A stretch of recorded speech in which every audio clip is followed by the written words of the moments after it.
ஓடி வந்த என்னை போராட வைத்தானடி கண்ணில் நீர் ஓட விட்டானடி கண்ணில் நீர் ஓட விட்டானடி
கூலி வேலைக்கு வரவில்லை என்ற ஒரே காரணத்திற்காக என் தாலி அறுத்து நடுத்தரவில் உட்கார வச்சுட்டு அந்த பாவை ஜமீன் இனி இந்த நாட்டில் நம்முடைய உயிருக்கு ஆபத்து ஏற்படும்.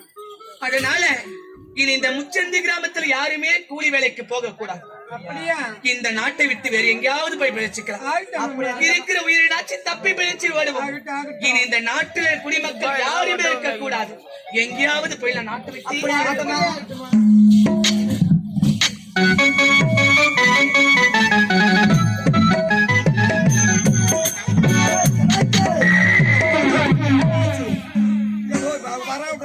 அவசரப்பட்டு போல பண்ணி போட்டு எதிர்த்தவர்கள் யாருமே உயிரோடு வாழ முடியாது. இவர்களை விட்டு வைத்து விட்டார் மறுபடியும் இவர்களை பார்க்கக்கூடியவர்கள் இதே போலவே பேசுவார்கள்.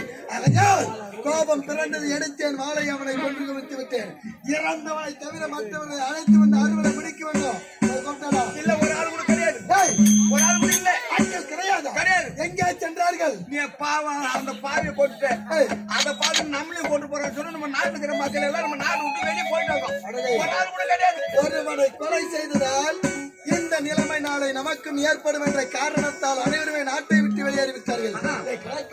தற்போது ஆட்கள் இல்லை என்றால் அறுவடை செய்ய முடியாது. அறுவடை செய்யவில்லை என்றால் 1000 அடி நிலங்கள் பயிர்களும் நாசமாகிவிடும்.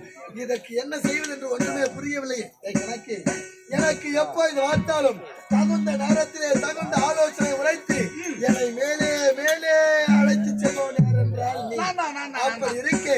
இந்த நேரத்தில் நீதான் எனக்கு ஒரு தகுந்த ஆலோசனை உரைக்க வேண்டும். நான் தான் பக்கத்திலே கேட்டேன். கொஞ்ச நாள் அடிச்சுடுவேன். எது மேல? இன்னும் மேல மேல வசதி அனுப்புற மேலே சொல்லியாடா வசதி மேல அடிச்சுடுவேன். எனக்காகவே பாடுபடக்கூடிய ஒரே ஜீவன் எனக்கு. இதற்கு என்ன வழி? இதுக்கு தகுந்த வழி இருக்குது. அப்படியா? என்ன வழி என்று உழைத்தால் செய்து முடிப்பேன். நம்ம ஊர்ல ஒரு ஆள் கூட கிடையாது. இப்ப அறுப்பு அர்த்தம் ஆகணும். அது ஒன்னா ரெண்டா ஒரு 100 வேலி உண்மைதான் அப்படியே அறுப்பு நிக்குதாரு. அறுவை என்ன பண்ற? என்ன செய்ய? நம்ம அம்மா மாவேட்டு கல்யாணம் பண்ணதில்ல. அவங்க எப்படி கேட்டாண்டா? கட்டிய சேலையோடு குண்டுமணி தங்கம் கூட கிடையாது. கட்டிய சேலையோடு ஆசைப்பட்ட காரணத்தால் அழைத்து வந்து திருமணத்தை செய்து தற்போது மகாராணியை போலவே அலங்கரித்து வைத்திருக்கின்றார். இப்ப நீ என்ன பண்ற? அம்மா கூப்பிட்டு அழைத்து உங்க மாவேர் வீட்டுக்கு அனுப்பிச்சு அங்க ஒரு 1000 ஆள் சபா சரியான வழி. ஆபத்தான சூழ்நிலையில மாமனாருடைய நாட்டில் இருந்த ஆட்களை கேட்டால் அவர் அனுப்புவாரா? என்ன அனுப்புவாரா? ஒரு பெத்த இடத்த பொண்ணு திருமணம் கட்டி 25 ஆண்டுகளுக்கு உருண்டு ஓடி போச்சு.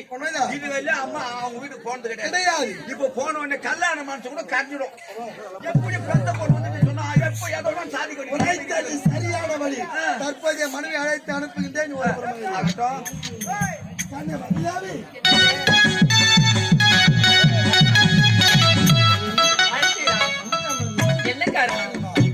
என்னையும் அறியாமல் கோபத்தால் ஒரு தவறை செய்துவிட்டேன். நம்முடைய நாட்டின் குடிமக்களிலே ஒருவனை நான் கொலை செய்து விட்டேன். உண்மைதான். ஆகையால் தற்போது நம்முடைய நாட்டிலே அறுவடை செய்வதற்கு ஆட்கள் யாரும் கிடையாது. நீ என்ன செய்யணும் தெரியுமா? தற்போது உன்னுடைய தாய் வீடு செல்ல வேண்டும். உன்னுடைய தாய் வீடு சென்று உன்னுடைய தந்தையை சந்தித்து அறுவடை செய்வதற்கு 1000 ஆட்களை அழைத்து வர வேண்டும். புறப்படு. நமக்கு திருமணம் நடந்து இத்தனை ஆண்டாகிறது. இதுவரை தாய் வீட்டுக்கு சென்று வா என்று ஒருத்தவரே கிடையாது. இப்போது திடீரென்று தாய் வீட்டுக்கு சென்று வா என்று இருக்கிறேன். இது என்ன நியாயம்? இதுவரைக்கும் செல்வதற்கான சூழ்நிலை ஏற்படவில்லை. தற்போது நமக்கு ஏற்பட்டிருக்கக்கூடிய இந்த சூழ்நிலை தீர வேண்டும் என்றால் உன்னுடைய தந்தையை சந்தித்து 1000 ஆட்களை அழைத்து வந்தால் மட்டுமே முடியும். புறப்படு தாய் வீடு. நீங்கள் எத்தனை முறை உரைத்தாலும் நான் தங்களை தலைமையில் விட்டுவிட்டு எங்களது என் தாய் வீட்டுக்கு நான் போக சொல்ல முடியுமா? முடியாது. சத்தியமாக நிச்சயமாக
யார் பாடும் பாடல் என்று நீ கேட்கிறாய் ராஜுள் பேரை தினம் பாடும் குயிலல்லவா என் பாடல் நீ தந்த மொழியல்லவா என்னை யாரும் நீ பார்க்கிறாய்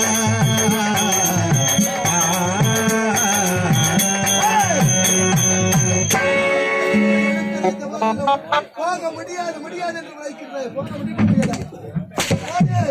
இந்த பாவியை நீங்கள் அடிக்க வேண்டாம் ஒதுக்க வேண்டாம். இப்போதே என் தாய் வீட்டுக்கு நான் சென்று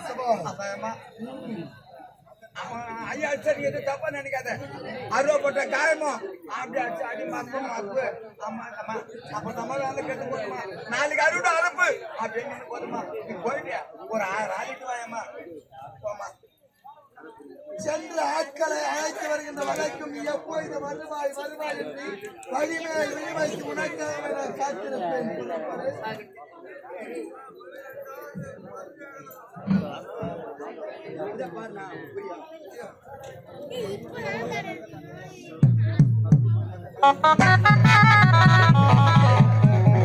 இது என்ன கொடுமை இவன்? எனக்கு திருமணம் நடந்து இத்தனை ஆண்டாகிறது. இதுவரை தாய் வீட்டுக்கு சென்று வா என்று உரைத்தவரே கிடையாது. இப்போது தாய் வீட்டுக்கு சென்று வா என்று உரைக்கின்றார்கள். என்னுடைய தாய் தந்தை பேசுவார்களோ பேச மாட்டார்கள். என்ன நடக்குமோ ஏது நடக்குமோ போகவில்லை என்றால் என்னுடைய கணவர் இப்படி சாட்டை கொண்டு வேட்டையாடுகின்றாரே. இது நடந்தாலும் பரவாயில்லை. இப்போது என் தாய் வீட்டுக்கு நான் சென்று வரேன். அப்பா அம்மா உன்னை பார்க்க உடைய மகன் ஓடோடி வருகின்றேன். அம்மா